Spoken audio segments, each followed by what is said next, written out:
Quando a gente estava conversando, e o Cícero falou, você falou também, e o Domingos também falou um pouquinho, de assuntos que estão voltando, né?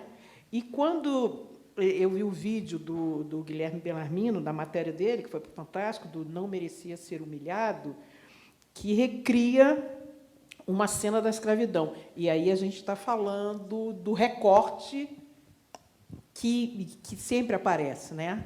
Do pobre, negro, que é desrespeitado, né? Queria que você falasse um pouco sobre isso. Claro. Queria, em primeiro lugar, agradecer a presença aqui e falar que é uma grande honra poder falar, mas principalmente ouvir. Assim, tem muita gente aqui que eu admiro, que eu posso acompanhar. Então, essa é uma primeira alegria. A segunda, que é tão importante quanto essa, é poder representar uma equipe grande, né? Acho que qualquer outra pessoa da nossa equipe poderia estar aqui para falar sobre essa reportagem.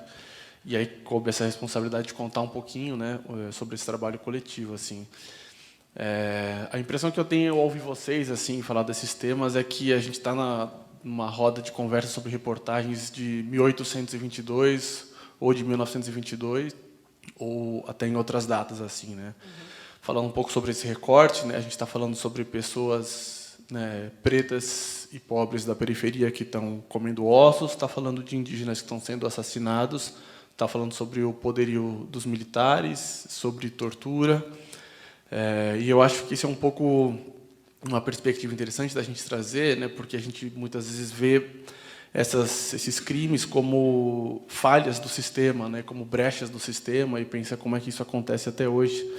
E, bom, sendo uma pessoa negra, né, da periferia, hoje um jornalista, eu penso que a gente poderia ter uma visão inversa. Assim. Eu acho que se o sistema tem uma brecha, essa brecha somos nós que trabalhamos com direitos humanos. Né? O sistema ele é feito para isso, né? Ele é feito para matar a população negra, ele é feito para produzir essas imagens que remetem à escravidão, ele é feito para fazer indígenas passarem fome. Então, a nossa reportagem tem uma cena que remete à escravidão, que é aquela cena que aconteceu aqui em São Paulo. A gente conhece bem o histórico de violência da polícia militar, não só de São Paulo, mas do Brasil inteiro.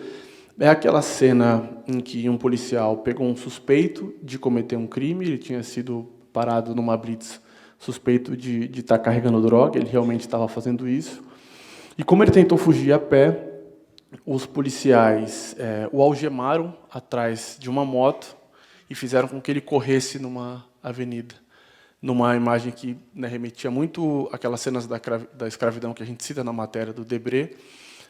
E aí, a partir daí, é interessante, a Brum falou um pouco sobre o ruído que isso causa na sociedade, né, como a gente às vezes pensa como algumas coisas são naturais e outras são ruído, e essa imagem foi tão forte que na hora, minutos depois, horas depois, ela já repercutiu muito, porque aquilo foi um ruído para todo mundo, né?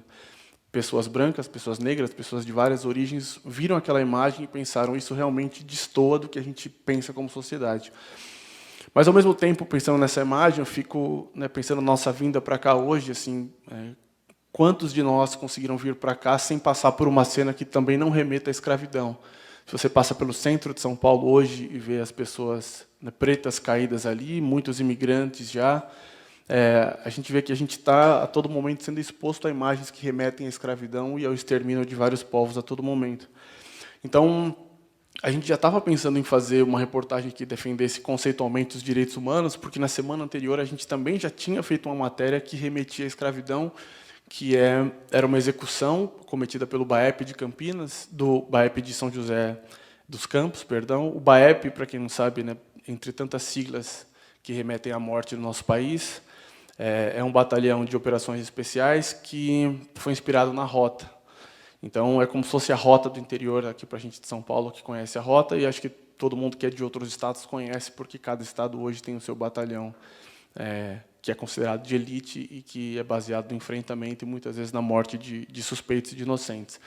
Então, a gente tinha feito essa reportagem que mostrava, graças às câmeras corporais dos policiais, uma imagem de execução em que um policial mata um suspeito e depois coloca uma arma no local do crime para simular um confronto, também um clássico, né, da polícia. E, a partir dessa reportagem, a gente recebeu vários comentários. Alguns desses comentários elogiavam o nosso trabalho, mas acho importante destacar que a grande maioria destruía o nosso trabalho de defesa dos direitos humanos. Ou seja, as pessoas entraram em contato de várias maneiras, para dizer que elas achavam, em várias situações, que os policiais estavam agindo da maneira correta. Eles mataram um homem que estava praticando um crime e, a partir daí, forjaram a cena do crime. E diziam isso assintosamente, sem vergonha. A gente discutiu fazer essa reportagem num primeiro momento, eu tinha deixado essa ideia em banho-maria, mas depois dessa segunda imagem a gente resolveu fazer essa reportagem. O primeiro passo, o Yuri Barcelos, produtor, entrou em contato porque ele já conhecia o advogado dessa família, a família do Johnny, do homem que estava sendo arrastado, e a gente começou a pensar um pouco em como repercutir isso, né? Porque a Natália falou uma questão interessante, que é a nossa corresponsabilidade como imprensa em várias coisas do que a gente faz. Então, eu acho que, em vários momentos, a gente acaba naturalizando um pouco a violência, né? Eu acho que, se essa roda de conversa acabar às 5 da tarde, às 6 a gente pode ligar a televisão e a gente vai ver em todas as cidades do Brasil imagens de pessoas negras, pessoas pobres sendo humilhadas, com elogios dos nossos colegas jornalistas. Então, eu acho importante, quando a gente cobre situações como essa, que a gente pense não só em expor a violência, mas tratar isso de uma maneira analítica, para que a gente gere um pouco de reflexão nas pessoas, né? E aí o Renato Nogueira, editor dessa reportagem no Rio, ele teve uma ideia que me pareceu muito interessante, que é o conceito de que uma imagem vale mais do que 1000 palavras. Então, pensando nisso, a gente resolveu contar quantas palavras a gente tinha usado na reportagem, né, para falar sobre essa imagem, que é indescritível, e perguntar para os nossos entrevistados com que palavras eles definiriam essa imagem, né, que mal pode ser definida, né? Então, a imagem é terror, barbárie. Silvio Almeida falou de terror, e acho que é interessante notar isso, assim, porque é algo que remete à reportagem dos indígenas, né, remete também às valas, que é uma imagem que serve de exemplo para que as pessoas saibam que isso pode acontecer com elas, né? Então, o homem que grava esse vídeo, no momento em que ele está gravando, ele diz: olha lá, o cara está fazendo uma imagem igual à da escravidão, ele não vai mais roubar de novo. E aí é interessante notar que a pessoa não tinha nem roubado, né? Ele era um suspeito, e ninguém sabia daquilo naquele momento. Mas olha como é efetiva essa imagem, né? Realmente, o policial que está fazendo isso, ele está fazendo isso para dar um exemplo para a população da periferia, porque aquilo não estava acontecendo nos Jardins, aquilo estava acontecendo num bairro pobre. Então, a mensagem era: olha, quem fizer algo errado aqui vai ser tratado dessa maneira. E aí, por meio, né, desse jogo de palavras, a gente foi falando um pouco, né, sobre o que tinha acontecido ali, e ficamos todos muito felizes, assim, de ser agraciados com essa menção honrosa, com uma matéria analítica, assim, né? Eu fico muito feliz e contente de conversar com colegas aqui que ficaram meses, né, e até anos, né, em apurações, e a gente teve que fazer essa reportagem em 5 dias, assim, né? Então, com base nessas primeiras tratativas, né, quando os diretores do Rio sugeriram essa reportagem com esse formato, eles já lembraram uma imagem que todos nós tínhamos na cabeça, que são as imagens do Debré, né, pintor francês que veio para o Brasil e que se dedicou a retratar a escravidão de uma maneira muito realista. E aí a gente conversou com o Mourier, fotógrafo, e ele falou um pouco sobre como foi, na década de 70, fazer as imagens daquela série, né, e que remetem, que a gente já viu tantas vezes, assim, né, de lá para cá. Só para complementar, a série é uma série de fotos, né? Exato. Explica para ele sobre os detidos, né? Eles tiveram o policial, ele pegou uma corda e amarrou no pescoço. Então, eles foram arrastados, né, levados com cordas, aquela fila indiana. Exatamente, de homens, né, com cordas no pescoço. Eram jovens negros que estavam jogando futebol. Do Mourier, exatamente. A gente entrevistou ele na reportagem, né, ele falou muito sobre como foi aquele momento. Os jovens estavam jogando futebol, a polícia chegou. Naquela época ainda existia o crime de vadiagem. Hoje a polícia, apesar do crime não existir, também faz isso o tempo todo com os jovens negros da periferia. As prisões injustas também, né? E aí eles começaram a prender aqueles jovens que foram, né, presos por cordas, numa cena, né, horrível também, que remete muito à escravidão. E aí ele tirou essas fotos, né, foi interessante, né, a Esther Radaeli, produtora do Fantástico, entrou em contato com Cutini, que tem um banco de dados muito interessante de cultura negra, né? Acho que é um dos acervos mais importantes da história do nosso país, porque eles registraram, na época, a reação do movimento negro, e a gente, né, pôde usar isso na reportagem também. Então, acho que foi um pouco isso, assim, sabe? É muito significativo para a gente, né, poder retratar essas histórias, e tem algo que eu acho que é muito importante, que a gente, né, sempre saliente com as pessoas que nos leem, com as pessoas que nos assistem, nós estamos falando em vários momentos, sim, de pessoas que são suspeitas de cometer algum tipo de crime. Eu acho que o Brasil teve uma aula nesse fim de semana sobre como a polícia trata pessoas brancas que cometem algum tipo de crime ou que são suspeitas. E nós, negros, quando citamos isso, nós não queremos a extensão da barbárie para a população branca, né? O que nós queremos é o tratamento com respeito para nós. Então, eu acho que é muito importante que a gente saliente que a gente está falando de pessoas que são suspeitas de cometer crimes, mas que não por isso têm que ser subjugadas dessa maneira. Exato. E aí a gente até diz na matéria, assim, acho que foi uma questão singela de citar assim, um pouco da visão que a família do Johnny tinha sobre ele. Eu acho que também, às vezes, a gente da imprensa acaba sacralizando um pouco a situação das pessoas que estão numa situação de pobreza. Assim, não é orgulho para uma mãe ver que o filho cometeu um crime, não é orgulho para uma namorada. Então, qual é o problema da gente, que é jornalista, falar sobre isso, né? E aí a gente incluiu isso na reportagem, a namorada dele dizendo, olha, a gente não quer esse futuro para ele, eu acho que ninguém quer, né, esse futuro para ninguém. E eu acho que essa discussão mais realista do que a gente faz das nossas histórias, elas acabam criando mais empatia numa população da periferia, que a gente vê hoje numa situação extremamente complexa nas eleições, mas que tem, sim, valores morais que são muito fortes, e que definem as decisões dessas pessoas. Então, acho que não é um subterfúgio nosso a gente não citar. Acho que se a pessoa... eu fico, às vezes, encabulado de participar de algumas coberturas, e quando a polícia militar, mesmo que encapuzada, mas ainda como polícia, entra na periferia e mata os jovens, né, a imprensa vai pesquisar para ver quem tem antecedentes ou não. Qual a importância de saber se uma pessoa que é morta enquanto está tomando uma cerveja no bar cometeu um furto há 20 anos ou não? Então, eu acho que é muito legal a gente participar de uma roda de conversa como essa, que defende intrinsecamente e que defende inegociavelmente os direitos humanos para todas as pessoas. Queria agradecer muito. É importante, e você tocou no assunto, Domingos também, sobre a questão de imagem, né? De como, se você, através de uma imagem, você pode contar uma história. Mas, mesmo que você não tenha condições de você fazer uma imagem, você conta também uma história, né? Essa ginástica que tem que fazer para se contar a história é muito importante, né? Quando você falou que, vindo para cá, passa pelo centro. Na hora que você passa pelo centro, eu lembrei logo da Cracolândia, né?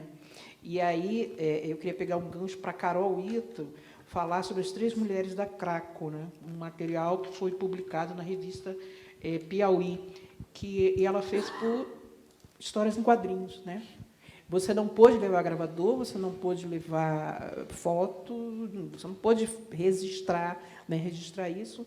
E você está contando uma história, está humanizando a história, né? Está humanizando aquelas pessoas, né? Que em muitos lugares só vira estatística. Sim, boa tarde a todos e todas. Estou muito feliz de estar aqui. Sempre quis ganhar um Herzog. É um prêmio que eu respeito muito desde a graduação, enfim. Então, eu sou jornalista e quadrinista, e já há alguns anos eu faço esse trabalho de reportagem em quadrinhos. E a questão da Cracolândia veio de uma inquietação até pessoal, assim, né, de ser moradora do centro, clássico estudante recém-formado em jornalismo que vem do interior morar em São Paulo, e foi morar no centro, e, de fato, não dá para ser indiferente, né? Essas cenas que a gente vê todo santo dia de pessoas numa situação completamente desumana, né? E aí eu pensei como que eu poderia usar meu trabalho para trazer esse assunto de uma forma mais humanizada, mais responsável, né? Eu acho estranho falar humanizada, porque parece que é uma redundância, né? Falar ser humanizado com pessoas, com seres humanos, mas enfim. E aí a matéria conta a história de 3 mulheres que vivenciaram a pandemia na Cracolândia, e são mulheres cis e trans, né, que moram na região, e não só mulheres que, de fato, estão em situação de rua, mas também mulheres que estão ali na resistência, formando redes de apoio, né, para que essas mulheres pudessem passar por esse período e sobreviver, né, na verdade, a esse período. E vem de um envolvimento assim com essas histórias, e na pandemia me tocou muito, assim, me deixou muito muito curiosa, né, primeiramente, para saber o que estava se passando lá, né, porque todo mundo no começo, né, em 2020 e 2021, estava preso em casa, né, tentando cumprir as medidas sanitárias, e eu já sabendo que essas pessoas não têm como cumprir o mínimo, né, das recomendações da OMS, digamos assim, né. E no caso das mulheres, especificamente, eu escolhi esse recorte porque eu já sabia que elas tinham muitos problemas em relação à higiene íntima, né. Falta de calcinha, absorvente, falta de higienização, né, no período menstrual. E eu fiquei pensando, na pandemia, então, isso deve estar muito mais intenso, muito mais problemático, né. E aí eu quis saber, eu ainda estava, né, num período, eu comecei essa apuração em 2021, 2020, na verdade, até fiz um trabalho para a Pública, inclusive, mais ou menos parecido. E aí eu vi que, na verdade, chegando no território, assim, para conversar com as pessoas, a questão da pandemia era totalmente secundária, assim, né? Elas estavam, de fato, enfrentando, primeiramente, a perda de renda, e a violência policial se intensificou demais. Isso eu via, porque todo dia era helicóptero sobrevoando minha casa. E então é muito louco pensar, né, que ao mesmo tempo a gente acompanhando as notícias de dentro de casa, vendo que as populações mais vulneráveis que estavam sofrendo mais com a Covid, que estavam sendo mais vitimizadas, né, nesse espaço específico, na verdade, a Covid não era o maior problema, assim, era justamente a perda de renda e da falta de acesso ao que eles tinham ali de acesso à comida e a manguear, né, que fala, que é pedir dinheiro no sinal, enfim, tudo isso foi muito afetado. Então, a ideia dessa matéria era trazer um relato mesmo, um pouco da história de cada uma delas, né. Uma das personagens é a Carmen Lopes, né, que é uma mulher que tem um trabalho bem importante na Cracolândia. Ela primeiro era redutora de danos, aí depois ela criou um coletivo que ajuda mulheres a obterem renda por meio da costura. Depois entrevistei a Laura Cruz, que é uma mulher trans artista do território também, e a Daiane Ferreira, que era uma mulher em situação de rua, que foi parar na rua justamente por ter perdido o emprego. Tinha 5 filhos, 28 anos, já estava fazendo uso de cocaína de forma abusiva. Enfim, aí o quadrinho, justamente, como você comentou, né? Óbvio que, assim, um assunto pode ser tratado em vários formatos diferentes, né? Mas eu acho que nada impede que um mesmo assunto seja tratado tanto em podcast quanto em vídeo e texto. Mas, nesse caso, o quadrinho foi muito uma ferramenta importante, porque eu não podia entrar, né, nos lugares, no fluxo, falando que eu era repórter, né? E, obviamente, eu não sou lida como alguém desse lugar, né? Então, eu tive acessos facilitados muito por conta de uma ONG de redução de danos, o Edley, que me ajudou bastante.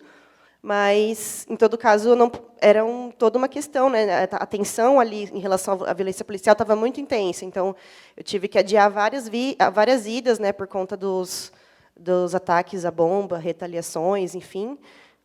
Mas, quando eu consegui entrar, eu tinha que meio que me disfarçar, assim, né? E algumas entrevistas eu fiz sem ter o recurso de gravação, né, do áudio, nem da imagem. Então, eu conversava com as pessoas e depois saía correndo, ia até um bar e ficava anotando, né, no WhatsApp, né, no bloco de notas, tudo que eu tinha ouvido, assim. E justamente porque era a tensão dos dois lados, tanto da polícia, que estava ali fazendo uma série de ações diárias, né, quanto do lado das pessoas ligadas ao crime, né, que também não queriam ter nenhuma espionagem, digamos assim, né. Então, foi bem complicado, assim, essas entradas, mas, enfim, eu fico feliz de ter conseguido chegar nesse prêmio falando de uma história que eu acho, de um assunto, né, que é tão urgente, tão negligenciado e tão, né, impactante. Hoje os anos passaram e agora a Cracolândia virou até um um point turístico, né, das pessoas fazerem fotos, né? Isso não é novo, né, também. Mas é um assunto que poucas vezes eu vejo sendo tratado de forma responsável e ouvindo, de fato, essas histórias de pessoas que, né, como vocês já falaram, sentem, sofrem, têm família, têm conflitos e angústias existenciais tão comuns a nós, né, como qualquer outra pessoa. E, então, agradeço aí por esse espaço. Eu adoro quadrinhos, entendeu? Então, quando eu vi, eu falei assim, nossa, como é que ela fez? Eu fiquei super curiosa de saber. E, sim, todo mundo sabe que a Cracolândia está ali, se virou ponto turístico ou não, mas não tinha que estar ali, né? As pessoas não tinham que ser agredidas, as pessoas não tinham que ser arrastadas. Né? E, justamente, sendo moradora, assim, a 2 quadras do fluxo, eu convivia também com essa intensificação do discurso de ódio contra essas pessoas, né? Era impressionante, assim, sair de casa e tinha sempre algum trabalhador ou trabalhadora, tipo, xingando essas pessoas, falando, tinha que matar todo mundo, isso daí é um lixo humano, não sei o quê, e pegar táxi, Uber, essas coisas, né? Então, é como você vê essa intensificação do discurso de ódio no dia a dia, muito crescente, assim, né, nos últimos anos. E eu ficava muito, né, pensando nessas pessoas que estão ali numa situação completamente vulnerável e ainda convivendo com a opinião pública, digamos assim, que é totalmente contrária à existência dessas pessoas, né? Enfim. Entre os trabalhos também, eu fiquei super feliz de ver. A gente sabe, como o Alexandre falou logo no início, a logística para se fazer, a logística a gente está falando de dinheiro, de gastar uma grana para você cobrir a Amazônia, você chegar lá, né, lá longe e tal. A gente está falando de tempo também, né? Quando você tem tempo para fazer, e você ficou acompanhando, Cícero, salvo engano, 1 ano, né? As pessoas, não foi isso? E ficamos acompanhando 1 ano, mas a gente não ficou assim 1 ano focado só no projeto. Sim, né, porque a gente precisa coisas, pagar boletos e lavar muitas roupas, né? Seria bom, mas não foi isso, não. Foi isso, mais ou menos 1 ano aí, acompanhando as histórias. Algumas histórias já estava acompanhando antes da ideia do podcast mesmo, se formar, né? Mas assim, mais dentro do trabalho esse período aí. Mas também você pode não ter tempo, né? Como você falou, tem que fazer, né, para ontem, né? Então, quando eu vi entre as matérias uma bolsa reportagem, né? Eu falei assim, uau, que bom, né? Que bom que estão ampliando e apostando em trabalhos interessantes e sendo publicado no Intercept, né? A Alice de Souza é o material da PF que legaliza seguranças que estão ameaçando os moradores de uma antiga usina. É aquela ameaça diária, né, que todo mundo sabe o que está acontecendo ali, mas e ninguém faz nada, né? E você acaba sendo vítima e tal. E eu fiquei mais feliz ainda, vou fazer propaganda de novo, gente, o uso da LAI. Isso o coração esquenta aqui, sabe? O uso da LAI, o uso de dados públicos, isso é sensacional. Mostrar que dá para se fazer jornalismo também, e quando você tem tempo. Porque a Brade brigou muito pela lei de acesso à informação. Então, isso é bacana quando você vê, né? E você ter 8 meses de apuração, não é isso? Conta um pouco para a gente.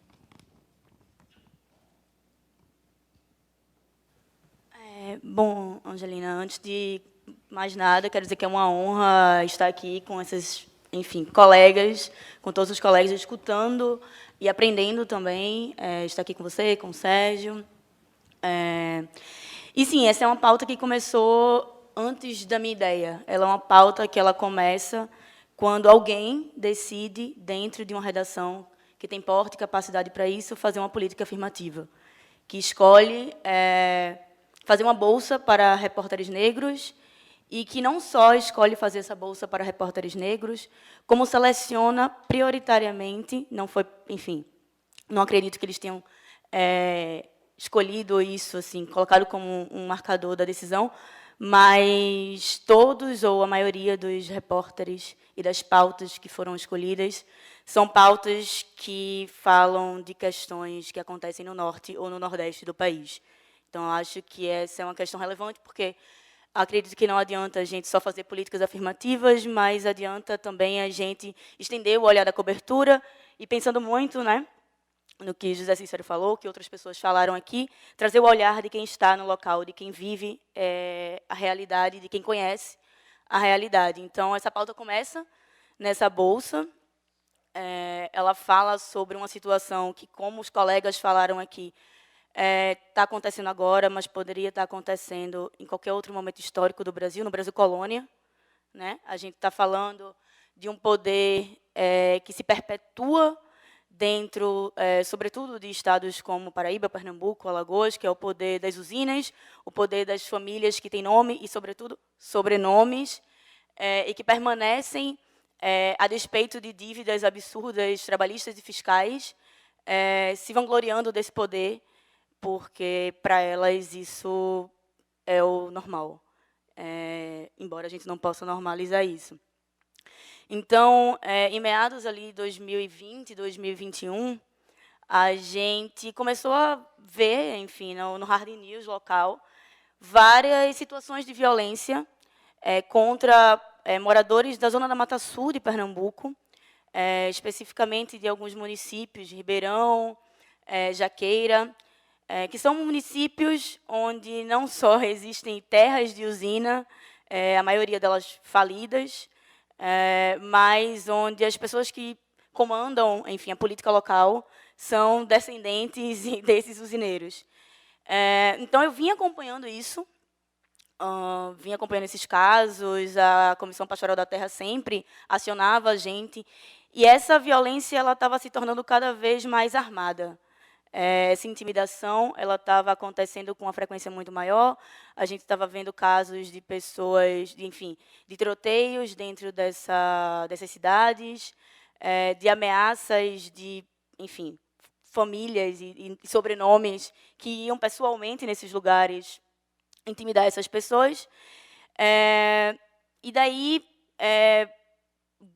enfim, dentro dessa série de matérias que eu fui acompanhando, fiquei interessada, sobretudo, porque o nome da empresa, enfim, a minha matéria fala especificamente do conflito de terra que acontece no município chamado Jaqueira, na zona da Mata Sul de Pernambuco, onde 53% dos municípios, do território, acho que 4.600 hectares, se eu não estou enganada, são de terras da usina, ou seja, mais da metade do município é terra de uma usina falida. E essa usina, ela, enfim, já está falida há 18 anos, ela sai arrendando essa terra para dar um uso e também para, enfim, fugir das dívidas bilionárias trabalhistas e fiscais. E a empresa, que é a última arrendatária, ela se chamava Negócio Imobiliária S.A. E me chamou a atenção que uma empresa imobiliária estava arrendando terras de usina. Então, essa matéria ela foi tendo várias camadas, assim, né? Porque, a partir disso, eu joguei o nome dessa empresa na internet. Eu sou curiosa, antes de qualquer coisa. Então, eu joguei o nome dessa empresa na internet para saber quem eram os sócios, enfim. E acabei encontrando um documento, que era um diário oficial da União, com informação de que aquela empresa ela tinha sido contemplada, entre aspas, com um dispositivo que existe na lei, que regulamenta, enfim, a vigilância privada no Brasil, que se chama segurança orgânica. Esse dispositivo, basicamente, é o seguinte: se eu tenho uma empresa, eu não quero contratar uma empresa de segurança privada para defender, enfim, meu patrimônio, eu me habilito, me candidato lá, enfim, à Polícia Federal, e a Polícia Federal, sob uma série de critérios, me concede o direito de formar o meu próprio corpo de guardas. Então, né? Exato.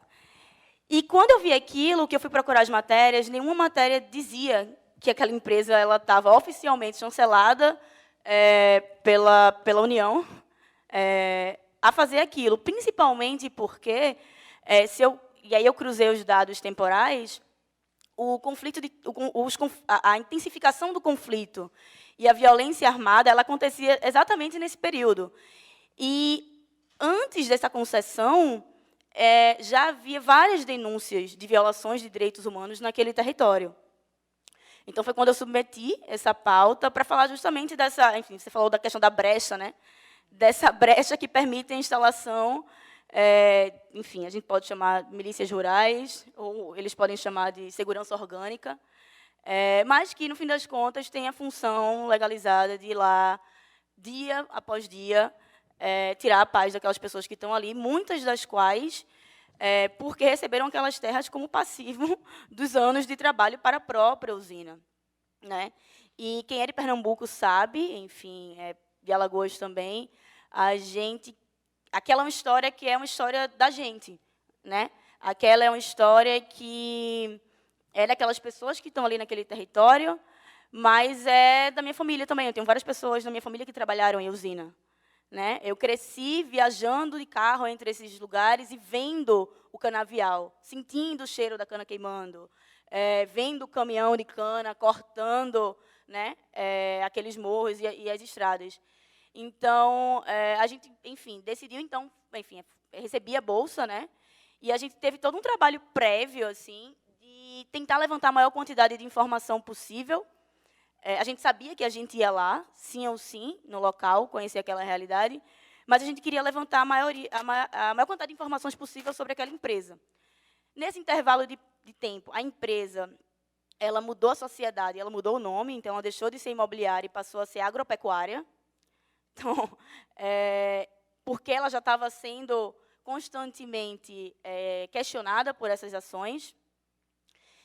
E daí eu descobri, também, enfim, buscando essas informações, via a Lei de Acesso à Informação, eu pedi quem eram todas as empresas que haviam recebido o direito de atuar como segurança orgânica.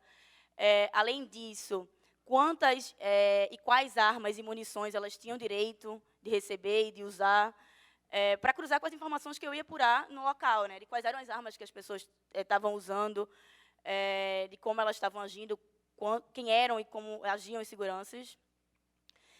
E daí, quando a gente foi lá, a gente passou um fim de semana no local, a gente teve apoio, enfim, de organizações que trabalham com direitos humanos. Acho que sem isso seria impossível ir lá com tranquilidade e com segurança para executar a pauta. Quando a gente foi lá, acho que uma primeira coisa que me chamou a atenção, assim, é que, basicamente, todo mundo que não morava na área urbana da cidade morava em terras da usina. E que eram muitas terras. Eram terras a perder de vista. E, enquanto as casas de quem morava dentro das zonas da usina, que eram 5 engenhos, eram minúsculas, você mal conseguia encontrá-las, né, no horizonte. Então, eu fiquei pensando, né, o quão egoísta é isso também. E aí, enfim, fui lá na casa de uma das pessoas, e quando eu chego na casa dessa pessoa, era uma casa, obviamente, muito simples, né, de um agricultor. Essa casa ela tinha pouquíssimos aparatos tecnológicos, e o principal aparato tecnológico dessa casa eram 6 câmeras que cercavam a casa e 3 monitores do programa de proteção, que estavam lá para vigiar aquela casa, porque ela já tinha sido alvo de ação direta desses seguranças, e a pessoa que morava nessa casa já tinha sido alvo direto, intimidação, ameaça de morte, acho que 2 vezes. Enfim, ele tem família, ele tem filho. E outra coisa que me chamou a atenção também no local, porque é isso, o que é que essa pauta fala, assim, né? Além de um conflito em específico, ela fala da aliança de poderes que se unem para proteger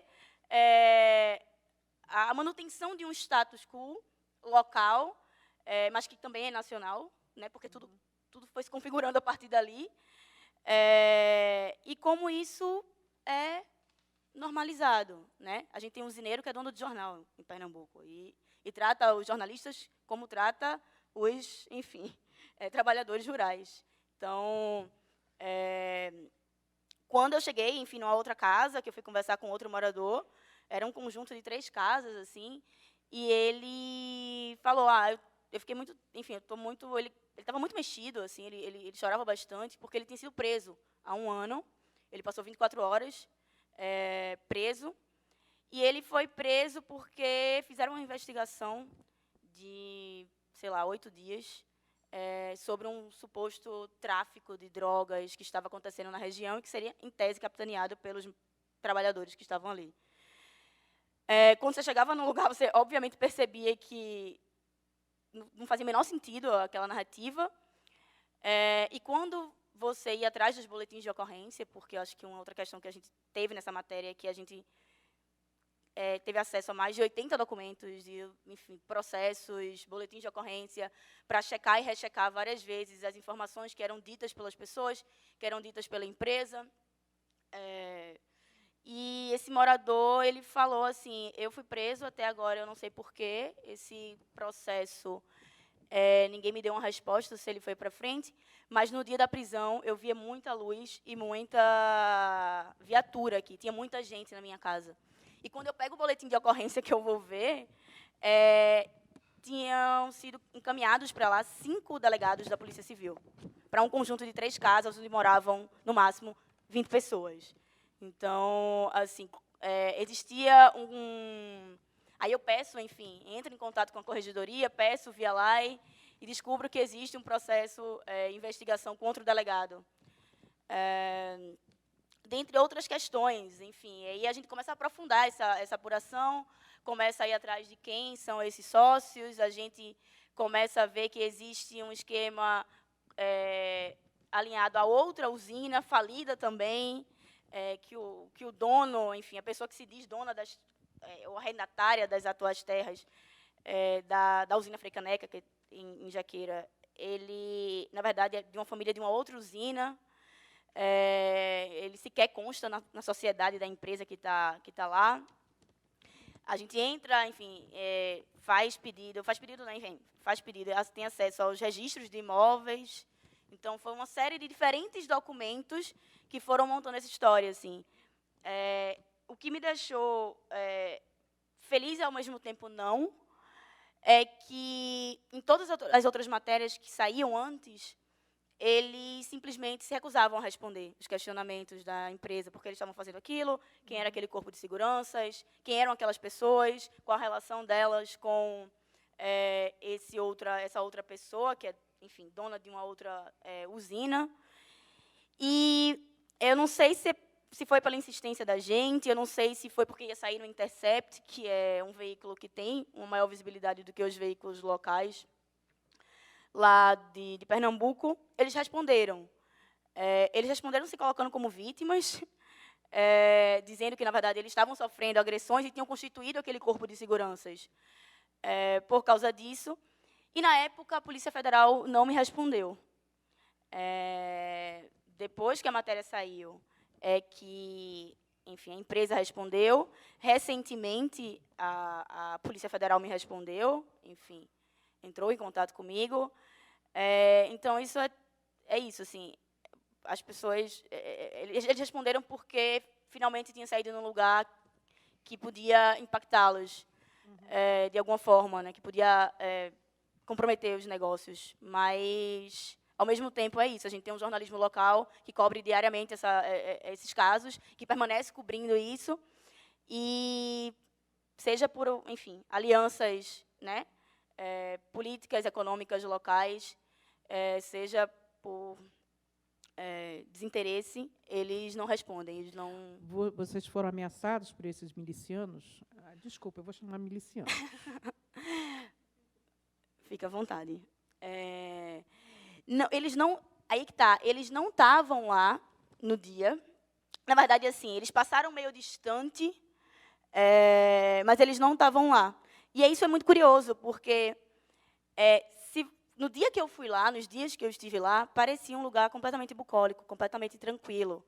Então, eu me questiono até que ponto isso também não é uma estratégia de mostrar tudo que eles estão dizendo aqui não acontece, sabe? Está tudo muito tranquilo, tudo muito... as crianças brincando, ninguém apareceu ao redor das casas como aparecia, ninguém invadiu o quintal como invadia. Eu entrei em contato com os sócios. Quando eu fiz alguns questionamentos, eles foram um pouco mais incisivos, desmentiam coisas que eu tinha na mão. A polícia ainda não entendi o contato, para falar a verdade. Não sei exatamente do que se trata. E é isso. Assim, o que aconteceu depois que a gente publicou a matéria é que, de alguma forma, em Jaqueira, especificamente, essa violência arrefeceu. A gente colocou nome porque os seguranças eles iam para lá e eles não utilizavam nome, eles não diziam quem eles eram. Então, eu fui atrás, enfim, rede social, imagem, e coloquei o nome de alguns desses seguranças lá. Então, não sei se isso tem alguma efetividade, não sei, porque eles também começaram uma outra estratégia de leilão para tentar vender a terra e livrar o passivo. Sim. Porém, na Zona da Mata Sul, outros conflitos acontecem. Não sei se está todo mundo lembrado, mas, recentemente, uma criança foi assassinada lá. E aí é até curioso, que na época que essa criança foi assassinada, a matéria voltou a ser lida, sabe? Então, tudo faz parte de um grande sistema ali, né? E uma outra coisa que me chamou a atenção assim, na apuração é que Ministério Público, TJ, PE, INCRA, Governo de Pernambuco, todos diziam que estavam tentando uma solução pacífica. Bom, não sei se esse pacifismo está acontecendo, a situação permanece lá, não existe uma solução.